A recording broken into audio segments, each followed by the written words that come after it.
लगातार ये धरना पर बैठ रही है, अपनी मांगों को रख रही है और सरकार इनकी मांगे नहीं सुन रही। आखिर क्या वजह हुई कि इनकी आज ये भूख हड़ताल पे यहाँ पर बैठी हुई है?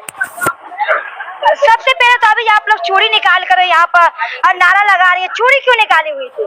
क्योंकि सरकार सोई हुई है। अच्छा, हम लोग लगभग 65 दिन से हड़ताल पर बैठे हुए हैं, लेकिन सरकार को हम लोग की आवाज तक नहीं जा रही है, जिसके वजह से हम लोग फिर यहाँ पर हड़ताल पर इसी एफआरएस को बंद करने के वजह से हम लोग यहाँ पर हड़ताल में हुए हैं। एफआरएस हम लोग पे ही, एनएचएम कर्मी पे ही क्यों लागू किया गया? एनएचएम कर्मी, जबकि हम लोग 13,000 12,000 पे काम कर रहे हैं और जो 60,000 65,000 कमा रहे, वो लोग पे एनएचएम कर्मी, वो लोग पे परमानेंट लोगों पे ये लागू नहीं किया गया केवल एनएचएम कर्मी पर, जो कि 12 या 13,000 कमा रही है, जो कि अपना खुद के होम जिले में भी नहीं, दूसरे के जिले में जाकर के हम लोग काम कर रहे हैं। हम लोग का 12-13 हजार में हम लोग का चलता भी नहीं है और उसी में एफआरएस हम ही लोग पे क्यों लागू किया गया? इसलिए हम लोग को बातों को 2 महीने से नहीं सुना गया है, तो आज हम लोग फिर भूख हड़ताल पर बैठे हुए हैं 10 से लेकर के 13 तारीख तक। आप क्या कुछ कहिएगा? आज आप लोग यहाँ पर भूख हड़ताल पर बैठे हुए हैं। हम सरकार से ये कहना चाहते हैं कि ऐसी सरकार जो हमारे लायक ही नहीं है, वैसे सरकार को ये चूड़ी पहन लेना चाहिए।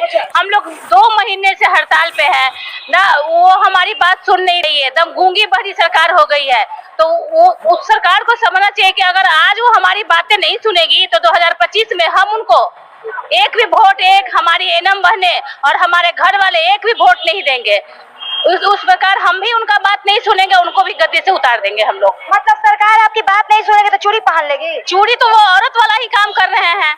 हम लोग औरत हो गए, हम लोग को घर बार छोड़ के हम लोग को रोड पे बैठा दिए हैं। नौकरी के नाम पे हम लोग को 13,000 रुपया दे रहे हैं और वो भरमा रहे हैं। उसमें भी बहुत से डिस्ट्रिक्ट अलग कर दिए हैं, कोई पटना का है तो दरभंगा में, दरभंगा है तो। आप लोग कहाँ से? हम लोग तो पटना जिला है, लेकिन मेरा भोजपुर पोस्टिंग ये दिया है।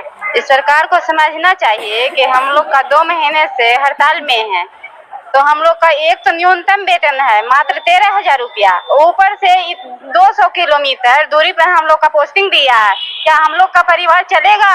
ऊपर से हम लोग का 10-12 किलोमीटर में कोई भी साधन नहीं है। मेरे पीएससी से मेरा एचएससी 150 किलोमीटर की दूरी पर है। कैसे हम पीएससी जाएंगे, कैसे हम एचएससी जाएंगे?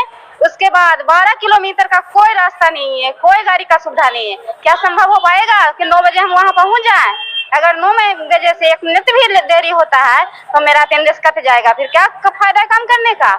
क्या मांग है आपकी सरकार से? हमारी मांग यही है कि हमको परमानेंट किया जाए और एफआरएस को रद्द किया जाए।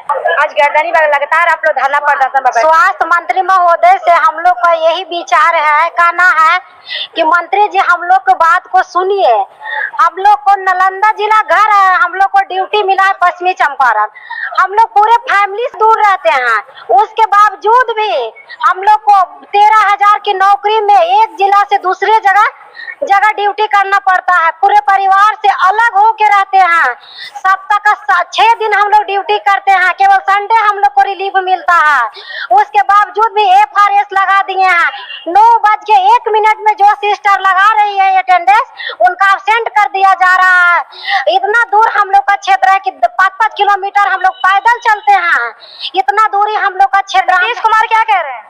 नीतीश कुमार कोई आश्वासन नहीं दे रहे हैं, नहीं कोई लिखित प्रमाण हम लोग को दे रहे हैं। जब तक हम लोग को लिखित प्रमाण नहीं मिलेगा, हम लोग कैसे कहें, कैसे हम लोग जानेंगे कि हम लोग को क्या होगा? बोलने का तो कोई भी कुछ भी बोल देता है। जब तक हम लोग के लिए लेटर नहीं मिलेगा, तब तक हम लोग अनिश्चितकालीन धरना पे बैठे रहेंगे। हम लोग हड़ताल को जारी रखेंगे जब तक हम लोग की मांग पूरी नहीं। विधानसभा चुनाव आ रहा है, महिलाओं का वोट बैंक ज्यादा होता है नीतीश कुमार के लिए, तो क्या कहिएगा? अगर हम लोग की बात को नीतीश कुमार जी नहीं मानते हैं तो उनको हम लोग गद्दी से उतार देंगे। हम लोग एनएचएम कर्मी एक भी वोट नहीं देंगे उनको। हम लोग गद्दी से उतार देंगे उनको। चिराग पासवान को दीजिएगा। चिराग पासवान जो हम लोग के लिए काम करेंगे हम लोग के लिए, उनको हम लोग वोट देने के लिए तैयार हैं, जिताने के लिए तैयार। तैयार हैं। फील्ड में हम लोग जाते हैं, नाइट ड्यूटी में लगा देता है, छठ पूजा में लगा देता है, तो कभी दुर्गा पूजा में लगा देता है, मतलब इमरजेंसी में लगा देता है। और रेगुलर को तो कहीं ड्यूटी नहीं, अस्थायी ड्यूटी बस जाती है, मन होता तो जाती है। हम लोग तो पीएससी भी जाते हैं, बस संडे को हम लोग छुट्टी मारते हैं, नहीं तो 14 दिन ड्यूटी जाते हैं। आरआई के दिन हम लोग बस 8 बजे से निकल जाते हैं आरआई करने के लिए। धूप में तो कभी बरसात में 5-5 किलोमीटर, कहीं 2 किलो तो कहीं 3 किलो। गाड़ी घोड़ा नहीं मिलता, गाड़ी घोड़ा का साधन नहीं है, बाथरूम का साधन नहीं है। हम लोग का बाथरूम लग जाता है, कभी प्यास लग जाता है तो नल जल कुछ नहीं मिलता है। फिर भी हम लोग आ रहा है दिल खोल करके एकदम इंतजाम से करके घर द्वार परिवार सब छोड़ देते हैं। अब करते हैं। आप लोग यहाँ पर धरना प्रदर्शन कर रही हैं, अपनी मांग के लेके बैठ रही हैं, आज भूख हड़ताल पर बैठी हैं। हाँ। इसको लेके क्या लगता है कि आपकी जो भूख हड़ताल पर बैठी है सरकार आपको मांग को सुनेगी? सुनेगी, सुनना पड़ेगा उनको।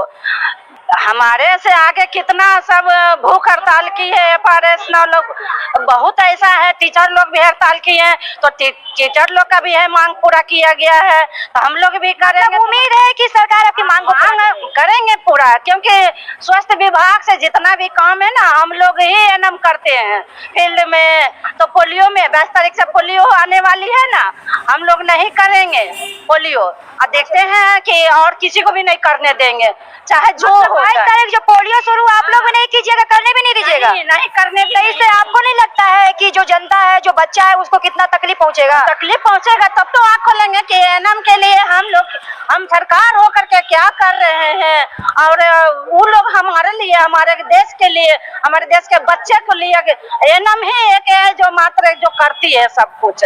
लेकिन वो आँख में कान में आँख में सब तेल डाल करके नींद से सोए हुए हैं, तो उनको तो चूड़ी पहनना ही है, चूड़ी पहन करके सो जाएंगे, रहेंगे।